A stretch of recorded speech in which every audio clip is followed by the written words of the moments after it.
que esto es lo que acabamos de ver, vamos al tercer paso. ¿Sí? Sería que los impuestos son estos, ¿verdad?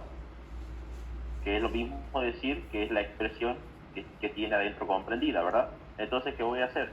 Voy a remitirme a anotar lo que valen los impuestos, todo esto, ¿verdad? Entonces me va a quedar ingreso disponible, lo de arriba, lo de la primera función como está, o sea, ingreso más transferencias del Estado, y aquí menos, y aquí hay un más, ¿verdad? Invisible, pero hay un más, menos y más, así que el signo sea menos, ¿verdad? Aquí más y menos, así que el signo sea menos, ¿verdad? Tasa impositiva multiplicado por el nivel de ingreso. ¿Bien? Entonces lo que hago ahora a continuación es, como cuarto paso, Aquí un si signo quieren, negativo, digamos. Y esto para desarmar como todo esto, lo esto que está con queda de signo la función positivo, aquí signo consumo, positivo. Por la es, demanda esto lo hace cambiar los dos. digamos, sacar factor común Y. ¿Sí? Aquí lo digo eso. Sacamos factor común Y. Es decir, ¿qué es sacar factor común? Aquí tengo una Y y aquí tengo otra Y, ¿verdad? Tengo dos Y. Entonces saco factor común para que me quede una sola. Entonces, ¿qué me va a quedar? Supongamos que saco esto. Entonces me va a quedar de este lado transferencias menos impuestos menos perdón, aquí sería como más porque aquí sí ya cambia todo, porque ahora ya voy a meter, como se ha simplificado esta Y, aquí me quedo en un hito, ¿verdad? Porque eso saca factor común, y entonces ese unito se va a englobar aquí adentro, ¿sí? Eso va a hacer que a mí me dé la expresión positiva. Entonces va a ser 1 menos T, digamos, aquí es así, para hacerlo bien. Ah, no, es un pino, ¿ve? Es un culiado. Es el re complicado, digamos. Bien. Digamos, este unito que se ha convertido ahí, ¿sí? En 1 menos T es por este unito que cuando yo he hecho factor común, ¿no? Ahí ha venido a parar. Entonces, eso me queda, la Y que queda todavía está, porque se cancela una Y y la otra queda, ¿verdad? Saco factor común. Entonces, ¿qué me queda ya por hacer? Directamente agarrar todo esto, que esto en definitiva lo que vale T, ¿sí? Perdón, lo que vale el ingreso disponible, ¿verdad? Entonces, todo esto es lo que vale ahora el ingreso disponible, ya habiendo, digamos, sacado factor común, habiéndolo metido este unito aquí, he hecho toda esa propiedad de factor común, entonces me queda el ingreso disponible como todo eso, como toda esta expresión. ¿Sí? Entonces, ¿qué hago ahora? Agarro la función consumo original, la que tenía en un principio, ustedes se acordarán, yo tenía consumo autónomo más propensión marginal a consumir, y eso estaba multiplicado por el nivel de ingreso disponible, si ustedes se acuerdan. Pero ahora lo que voy a hacer es decir que el ingreso disponible que voy a meter va a ser todo esto. ¿Sí? Entonces, en lugar de decir ingreso disponible, voy a decir lo siguiente. Abro paréntesis. Consumo la C autónoma más C por D. En realidad aquí tendría que abrir como un corchete. ¿Sí? Entonces me quedaría, técnicamente me quedaría transferencias, ¿verdad? Que están aquí, menos impuestos, ¿sí? Más 1 menos T, o sea, 1 menos la tasa impositiva, ¿sí? Y eso multiplicado por el nivel de ingreso. ¿Sí? Ahora, ¿qué me queda por hacer si yo quiero terminar con la función consumo? Esta, claro, es la función consumo de Keynes, ¿no?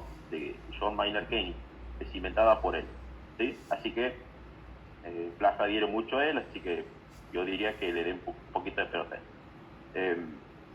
Entonces, vamos a considerar la propiedad distributiva. O sea, esta C va a pasar a multiplicar con la T, con las transferencias, con los impuestos, y después con lo que queda de la expresión del final. Entonces me va a quedar como función consumo final, consumo autónomo, eso no cambió, sigue siendo el mismo, más propensión marginal a consumir por transferencias autónomas, menos propensión marginal a consumir por impuesto de suma fija, ¿sí? Más, ¿sí? Lo que sería propensión marginal a consumir, eso multiplicado por 1 menos t. Y eso multiplicado por el nivel de ingreso disponible. Esta sería la función consumo final. Esta sería la función de consumo final.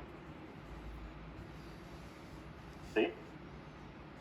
Esta si ustedes quieren hacer una deducción analítica, obviamente, de la función consumo, ¿no? La idea mía es que ustedes sepan exactamente toda esta aplicación matemática, y la verdad es que no me interesa tanto lo matemático, ¿sí? Si se la llegasen a aprender, mejor.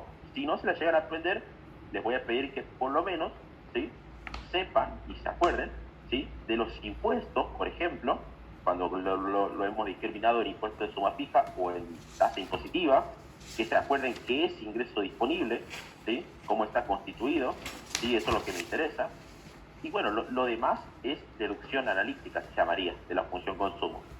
Que obviamente jamás ha pedido el profe esto, pero no sé, para los libres, pero básicamente tendría que considerar que lo más importante que ustedes tienen que conocer, si les llegasen a preguntar algo de consumo, ustedes tienen que conocer lo que es propensión marginal a consumir, tienen que conocer la tasa impositiva, tienen que conocer la presión tributaria, o sea, la T chiquita, y demás, y lo demás ya es aplicación matemática, ¿sí? No es tanto concepto, sino básicamente aplicar la matemática.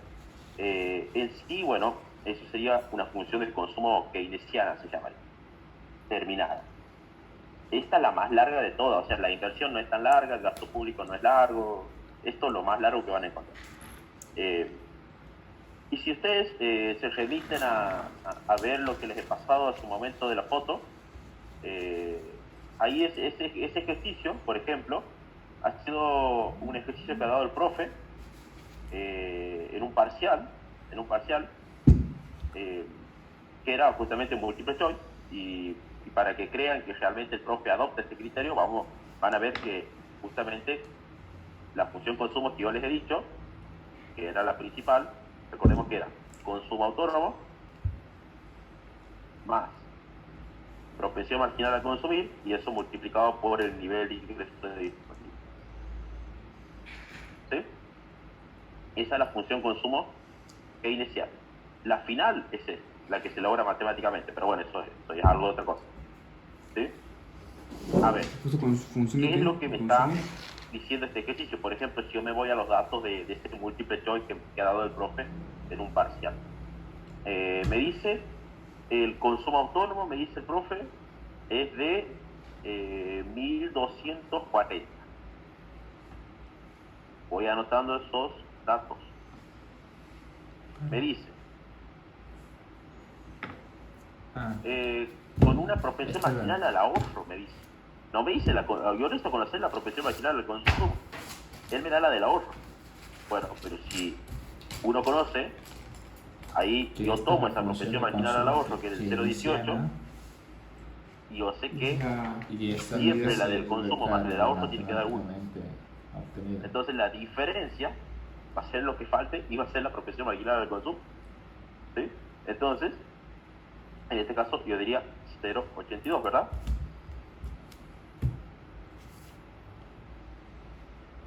Entonces, ahí ya tengo la propensión marginal al consumo y el consumo autónomo, que lo tenía principalmente como dato. Y el ingreso, dice, el ingreso, es lo que me falta conocer, el ingreso disponible, asciende a 100.000 pesos. Bien.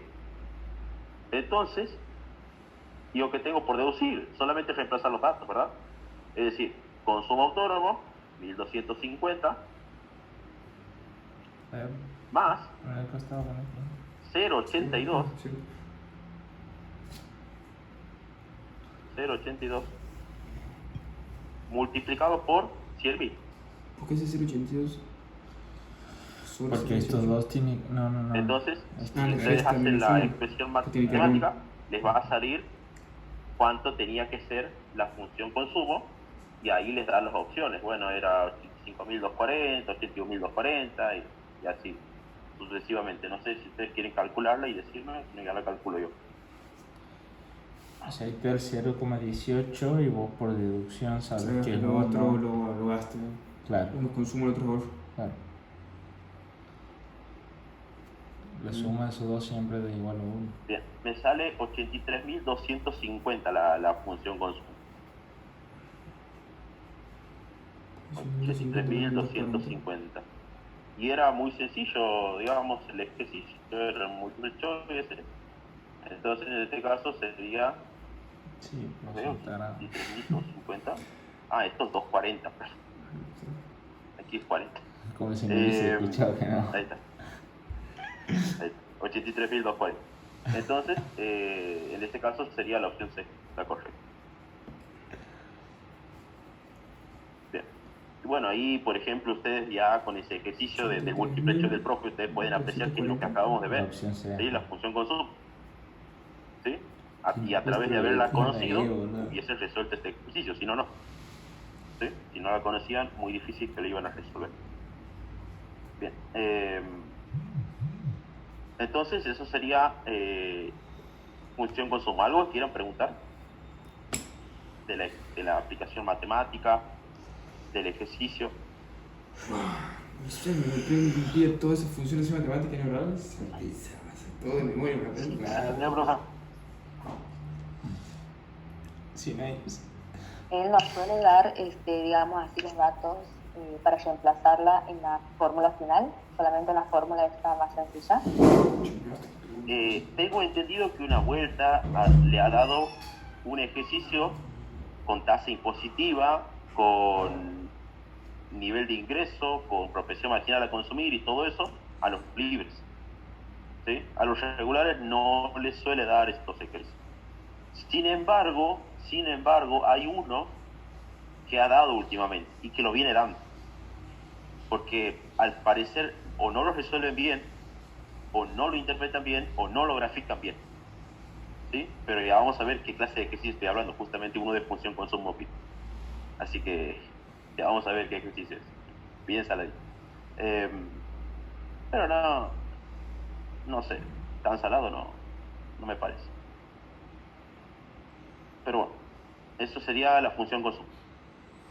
Vamos ahora al ahorro.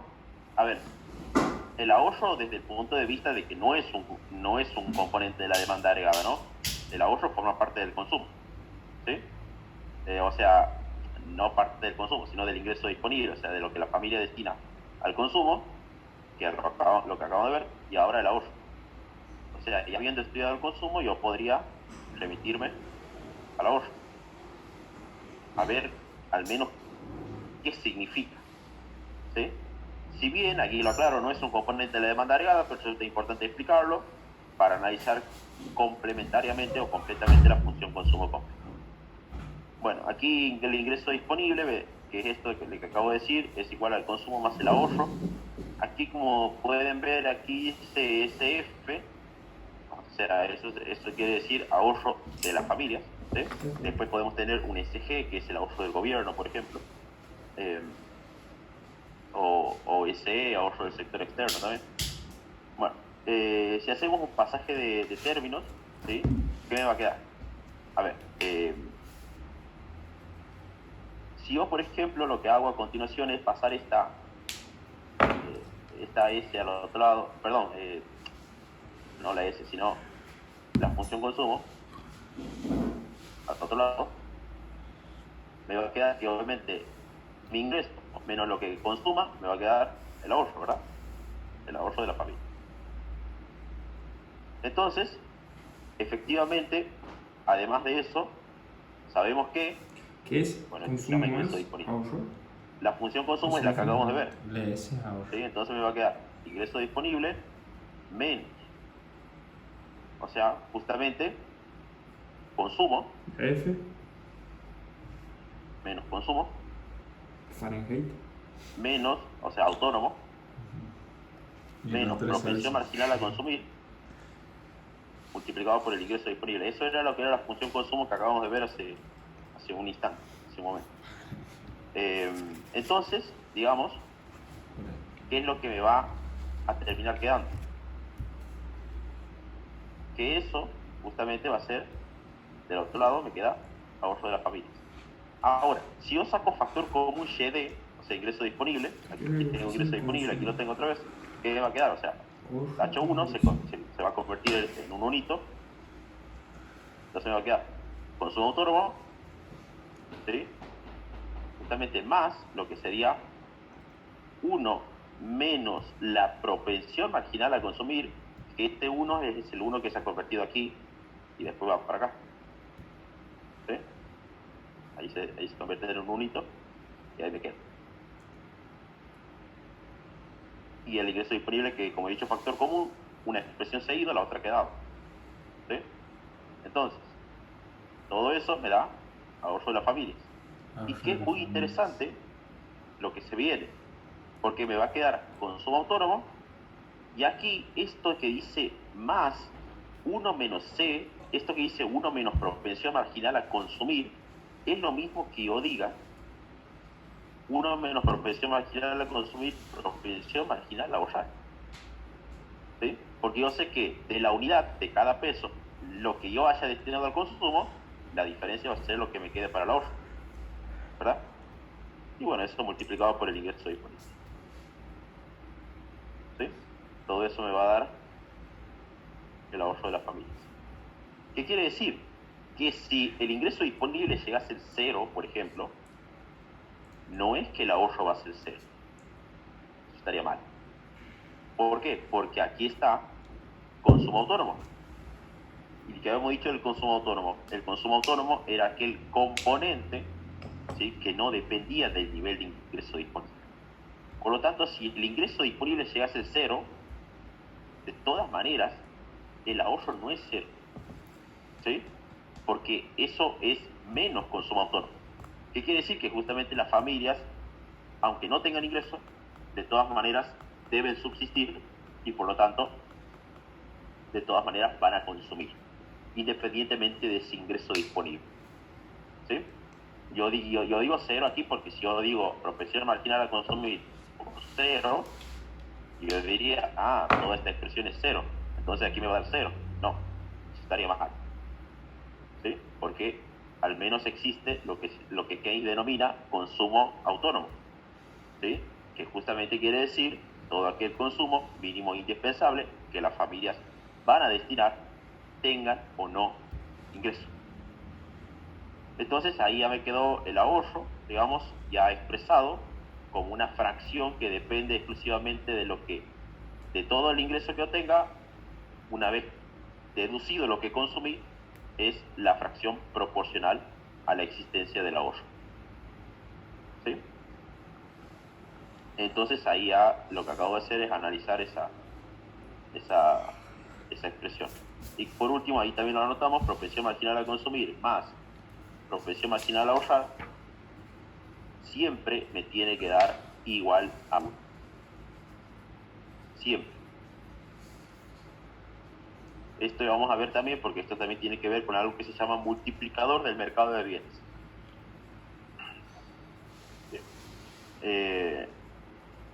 Entonces esa sería la función consumo que está escrita ahí en definitiva. Perdón, la función ahorro, que forma parte del consumo.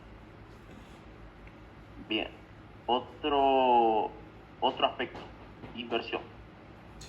Inversión de las firmas, de las empresas. Ahora sí vamos a ver relacionado algo no tan extenso como la función consumo. Esto es algo muy tranquilo, no hay mucha complicación. A ver, nosotros haremos referencia en economía a inversión productiva, es decir, la adquisición de bienes de capital. Eso es inversión. En economía, la inversión se asocia con inversión productiva, reproductiva. siendo aquellos bienes destinados, que son los bienes de capital. ¿Sí? Pregunta de placa, muchas veces. Obviamente los bienes de capital son aquellos bienes destinados a la producción de otros bienes, ¿sí? Entonces, ¿sí? Si yo, por ejemplo, me compro una maquinaria y tengo un campo para producir soja, yo sé que, por ejemplo, el tractor que yo me compre me va a ayudar a ser más eficiente en la producción de la soja, por decirles algo, ¿sí? Entonces, este tractor, por ejemplo, tiene una eficiencia muy relativa respecto a que si yo lo trabajaría solamente con peones, ¿sí? O sea, con personas en el campo nomás, y sin ninguna maquinaria. Entonces, obviamente un bien de capital, digamos, genera mucha eficiencia en la producción, porque es la adquisición de, por lo general, maquinarias, ¿sí? Bienes de capital. Bueno, o sea, toda inversión reproductiva significa, obviamente, destinarlo a la empresa, ¿sí? Comprar maquinaria nueva, ampliar la empresa, comprar un software nuevo, todo destinado a atender a la producción. Y aquí nosotros vamos a observar que la inversión, según Keynes, se corresponde con una inversión autónoma, llama Keynes esto, menos, ahí me olvidé de anotarle el menos, B por I. ¿Sí? Obviamente I, la tasa de interés. B es la sensibilidad de la inversión a cambio de la tasa de interés. A ver, Keynes, ¿a qué llama inversión autónoma? Inversión autónoma sería toda aquella inversión que se va a generar independientemente de si exista tasa de interés o no en la economía. ¿Sí? Es decir, es la inversión típica que va a realizar todo capitalista, ¿sí? Independientemente de si haya tasa de interés o no en la economía. Eso sería inversión autónoma. Obviamente la tasa de interés, ya explico después la sensibilidad, la tasa de interés nosotros la podemos ver desde el punto de vista de cuando la empresa, esto es lo que estaba en un principio, si tenía el dinero, ¿sí? Entonces la alternativa es, si obviamente las tasas de interés son elevadas, yo lo puedo colocar en el activo financiero. Entonces eso permite, o eso genera como consecuencia una caída en la inversión, porque no genera inversión productiva, sino inversión financiera. Entonces no es lo mismo. En segundo lugar, si la tasa de interés, teniendo el dinero en la empresa, si la tasa de interés es baja, obviamente es más complicado pensar en colocar ese dinero en el activo financiero, y por lo tanto eso hace generar que ese dinero o esos desembolsos que pueda realizar la empresa vayan destinados a atender inversiones productivas. Por ejemplo, comprar nueva maquinaria, ampliar la empresa, comprar un software nuevo, etcétera, ¿sí? En segundo lugar, sí, pero en todo caso, en cualquiera de las dos situaciones ha dependido de la tasa ahí.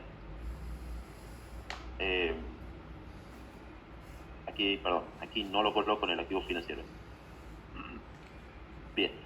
Entonces, ese sería un primer momento. Si yo no tendría el dinero, obviamente se hace más complicado para la empresa, porque por lo general recurre a lo que serían los préstamos por parte de entidades financieras. Entonces, la empresa va a solicitar un préstamo solo si la tasa de interés es baja. ¿Sí? Si la tasa de interés baja, y estamos hablando de una entidad que quiere prestarnos el dinero, obviamente sí vamos a acceder, ¿sí? Cuando las tasas de interés sean bajas exclusivamente, y eso hace que, como a mí me van a prestar el dinero con tasa de interés baja, yo podré realizar alguna inversión planeada, ¿sí? Entonces, por lo tanto, baja la tasa de interés, sube la inversión. Y viceversa, si caso contrario, la tasa de interés por lo general es una tasa de interés no tan tentativa, sino que es más elevada, siendo el caso que yo no tengo el dinero, ¿no? Es más complicado que yo llegue a acceder al préstamo, por lo tanto no lo voy a hacer, porque el devengamiento de interés que se va a generar en los periodos siguientes me va a hacer acumular el capital más la deuda accesoria, que son los intereses, por lo tanto voy a terminar pagando más de lo normal. Y por lo tanto, como no me van a prestar el dinero, porque no lo accedí, digamos, a que me presten, no voy a poder realizar la inversión que había planificado. Entonces cae la inversión. Entonces, eso sería analizar, por ejemplo, cómo se comporta esta tasa de interés, ¿sí? Cómo es su razonamiento, digamos así. Entonces, eso sería respecto a la tasa de interés. Después, nosotros podemos encontrarnos también con otra variable más, que es esta sensibilidad, la llama Keynes. Esto lo ha preguntado Flaja hace por lo menos 2 años atrás, luego en un examen. Sí lo tengo el examen, así que después lo vamos a hacer. Ha preguntado sobre esta variable, que era la letra B, la ha preguntado. Se llama sensibilidad de la inversión a cambio de la tasa de interés. A ver, ¿qué es esta letra B, por ejemplo? Nosotros, a ver, esta letra B, ¿sí? Puede ser que adquiera un valor muy grande, ¿sí? A ver, cuando esta letra B, digamos, es grande, digamos, adquiere un valor grande, ¿qué quiere decir? Que un pequeño cambio en la tasa de interés va a generar un gran cambio en la inversión. Eso me está queriendo decir. A ver, creo que sí lo tengo anotado. A ver, ya me remito, así cosas que no lo estoy anotando aquí. Ahí estamos. Aquí mencionamos la variable P, que es la sensibilidad de la inversión. Perdón, la sensibilidad de la inversión a cambio de la tasa de interés. Si la letra B es un valor muy grande, quiere decir que un pequeño cambio en la tasa de interés va a generar un gran cambio en la inversión. Ahora, si es un valor muy pequeño, nos va a decir que los cambios en la tasa de interés no van a generar gran cambio en la inversión de la economía. Vamos a poner un ejemplo. A ver, vamos a comparar, no sé, vamos a comparar, por ejemplo, en términos de tasa de interés, ¿no? A cómo rinden los activos financieros o el dinero en sí. Vamos a comparar la economía de Estados Unidos, ¿sí?, con la economía argentina. Todo eso medido en tasa de interés, ¿sí? Porque no nos olvidemos que esto está multiplicado por la tasa de interés. A ver, ¿cómo vendría a ser esta sensibilidad? Esta sensibilidad vendría a ser algo así como que, por ejemplo, si llegase a subir la tasa de interés en Estados Unidos, ¿qué creemos que va a pasar? Y yo me imagino, o sea, esto es una suposición, si me imagino, ¿sí?, que obviamente en Estados Unidos hay personas que están muy pendientes de la tasa de interés. Sí, muy pendientes de la tasa de interés, para ver justamente qué van a hacer con su dinero. O sea, es un hecho, digamos, muy particular en los Estados Unidos analizar todo el momento la tasa de interés. Entonces, si yo quisiera, por ejemplo, decir lo mismo, de que la tasa de interés en Argentina haya subido, por ahí el común de la gente, ¿sí?, el común de los agentes económicos, ¿sí?, por lo menos en la Argentina, yo me imagino que no se andan fijando tanto en la tasa de interés. ¿Por qué no se andan fijando tanto en la tasa de interés? Porque, digamos, invertir en una moneda depreciada, estamos hablando con dinero, es muy, digamos, te vas a llegar mucho, ¿sí?, sobre todo en un contexto inflacionario como el actual. Entonces, ¿qué va a estar pasando? O sea, si sube la tasa de interés, por lo general todo el momento vemos que, por ejemplo, la tasa de inflación le gana a la tasa de interés todo el momento a la sociedad. Entonces, los agentes que hacen, y no se fijan mucho en la tasa de interés, más se dedican hoy por hoy a comprar dólares, por ejemplo, que fijarse en la tasa de interés en Argentina, por decirles algo. Entonces, ¿qué puede pasar? En Argentina, esta letra B puede tender a ser un valor muy bajo. ¿Y qué quiere decir? Que se adquiere un valor muy pequeño. O sea, si esa letra B es un valor muy pequeño, nos va a estar indicando que los cambios en la tasa de interés no van a generar grandes cambios en la inversión. Es decir, por ejemplo, si sube la tasa de interés, yo no veo que los argentinos vayan corriendo a colocar su dinero en los activos financieros. Más sobre todo andan pensando en comprar dólares. Nada que ver con un activo financiero. ¿sí? Entonces, básicamente, podríamos pensar que esa sensibilidad de la inversión a cambio de la tasa de interés no va a generar un gran cambio, ¿sí? Por lo tanto, es un valor muy bajo en el país de Argentina. En cambio, podríamos pensar, suponer, esto es una suposición, que en la economía norteamericana, de los Estados Unidos, ¿sí? Como es una economía más bancarizada por medio de la Reserva Federal y demás, podríamos decir que justamente si sube la tasa de interés, eso va a generar que los habitantes de los Estados Unidos se vean muy tentados en colocar su dinero en los activos financieros. Entonces puede que esta letra B en los Estados Unidos, ante la misma suma de la tasa de interés, ¿no? Pero únicamente que aquí, bueno, aquí son dólares, ¿no? Aquí son pesos. Obviamente, este valor B, como decimos aquí, va a ser un valor muy grande en los Estados Unidos posiblemente. ¿Qué quiere decir? Que un pequeño cambio en la tasa de interés en los Estados Unidos va a generar un gran cambio en la inversión, posiblemente, ¿sí? Donde los agentes no lo van a pensar dos veces y van a ir a colocar su dinero en el activo financiero, ¿sí? Entonces esto es como una suerte de variable, la sensibilidad de la inversión a cambio de la tasa de interés, una suerte de variable que está muy estrechamente relacionada a cómo es el contexto quizás de la economía del país del cual se trata, ¿sí? En algunos casos o en algunas regiones, en algunos países, puede ser un valor muy grande, y mientras que en otros puede ser un valor muy chico. ¿Por qué? Por la moneda doméstica que tenga ese país y cómo sea esa moneda doméstica. O sea, es fuerte, es débil, está apreciada, está depreciada, porque en base a eso toman las decisiones también los agentes, ¿verdad? Entonces, eso es la sensibilidad de la inversión a cambio en la tasa de interés. Bien, ¿alguna pregunta que quieran hacer hasta ahora? O sea, no tiene un significado concreto, sino la suma de todos los factores que puedan llegar a involucrar en la tasa de interés. A ver, el rendimiento de una tasa de interés por lo general está asociada justamente con un activo financiero.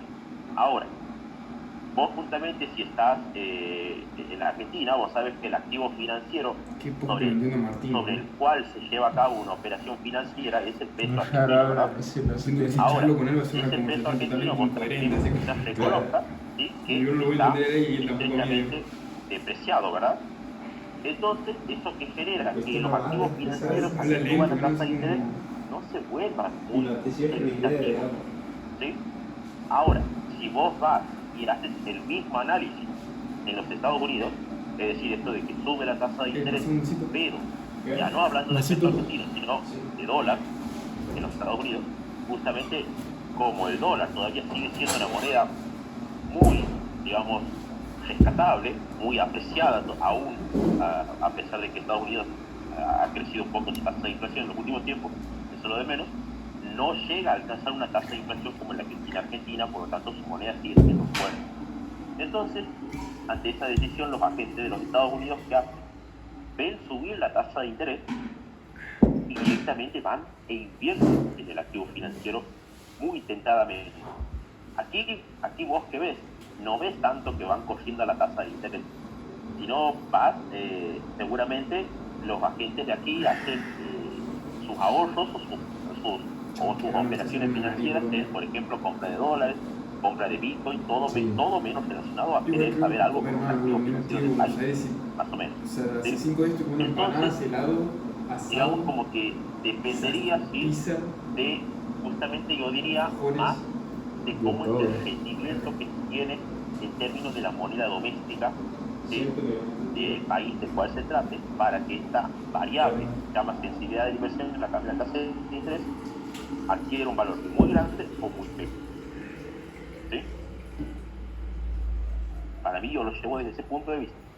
Y yo lo analizo desde ese punto de vista, por eso es que lo había puesto el caso de Estados Unidos y Argentina, donde tienen monedas distintas, tienen activos financieros de rendimiento totalmente distintos por la moneda, Entonces, lógicamente, la variable B no va a ser la misma en los Estados Unidos que en Argentina, justamente por asociarse con una moneda doméstica fuerte de uno respecto al otro.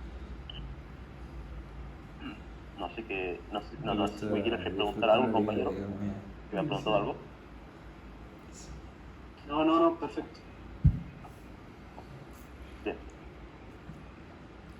Entonces, a ver, me interesa hoy, por hoy terminar, me interesa por hoy terminar lo que es analizar cada uno de los componentes y mañana vamos a seguir con el análisis, porque ya se viene con gráfico después y no quiero cansar por el día de hoy. Así que estudiamos gasto público, exportaciones netas e importaciones y con esto estaremos terminando, ¿sí? Por el día de hoy. ¿Ahora nos vas a pasar Sí, Word? Sí, puede creer que yo me lo había pasado al otro número y me olvidé después de reenviarle por el día ese de la lluvia y demás. Después me colgaban así. De encima ninguno me echó a acordar. Si me hacían acordar, les juro que les pasaba. Ahora les paso esta día. Sí, ahora les paso. Bien, vamos a mencionar ahora la variable gasto público, ¿sí? Del Estado. Bien, llámese gasto público, bueno, aquí de gasto público pues, pueden hablarse muchas cosas, ¿no? Esto lo ven más que nada en finanzas públicas. Son aquellos desembolsos o erogaciones de dinero que realiza el Estado en bienes y servicios.